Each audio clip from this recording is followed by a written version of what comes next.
In this tutorial, I'll show you how to pin a subpanel in the Properties panel. Blender's Properties panel is accessible by typing N on the keyboard. Some menu panels are hidden under Edit or Create, and sometimes it's difficult and time-consuming to find them. By pinning a panel, we can access it easily under the Item tab at the top.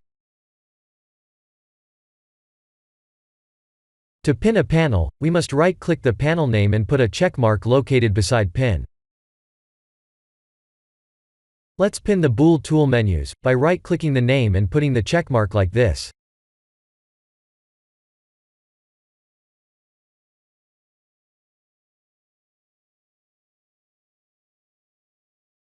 Once the panel gets pinned, we can see a new pin icon like this. Let's press N to open the Properties panel and confirm the Bool tool is pinned and located at the top of the Item panel for easy access. Any panels located in the Properties panel can be pinned this way.